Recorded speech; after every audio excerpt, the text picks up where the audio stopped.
In yesterday's video, we showed you guys the awesome story from 1 Kings chapter 3 where Solomon almost splits the baby in half. And of course, it's crazy to hear this story and to go, wow, this is amazing.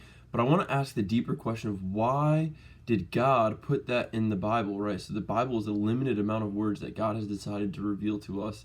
I fully believe that we were meant to read it, to know it, and to know as much as we can about God. So what did God want to teach us when he gave us this story? As always, when we read the Bible, context is extremely important to understanding the story. So to start off, 1 Kings chapter 3 is what we just learned, is that Solomon had this dream, and God said, Solomon, whatever you ask, I will give you. And Solomon did not ask for riches. He did not ask for a long life. He asked simply for wisdom because he did not feel he was capable of running this kingdom. So God gave him wisdom unlike anyone has ever seen before, and also gave him wealth and a long life.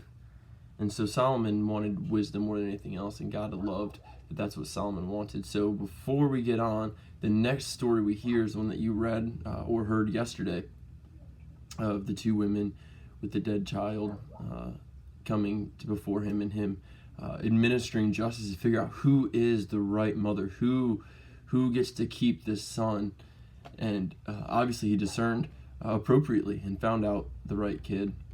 This is what we learn, is that God fiercely defends his promises. God made a promise to Solomon, I'm going to give you wisdom, and then fiercely, with an amazing story, defended this promise. We see this idea of God fiercely defending his promises all throughout the Bible. But the question I have is, what promises does God give us? So if God is fiercely defending his promises, what promises do we get to take to the bank and say, this is something God is going to fiercely defend? So I want to look at a couple awesome promises he makes to the church, which includes all those who believe. The first one comes in Matthew 28. And at the very end of the Great Commission, he says, teaching them to observe all that I have commanded you. And behold, here's the promise.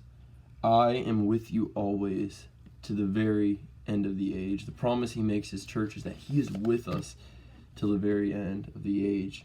The second promise comes from Ephesians 5. It's one of my favorite passages in the scripture. We don't really see this as a promise, but you'll see it when I read it.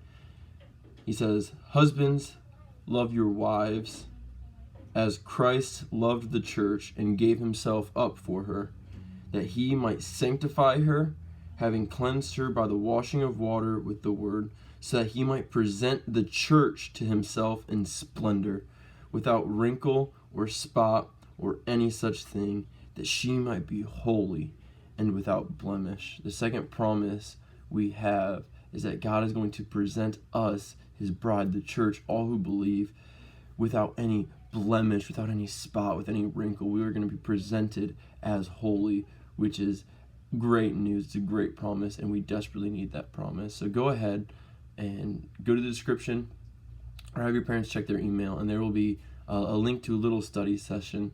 And I just want you guys to go through that and think about, what do these promises actually mean for us? How do they give us hope?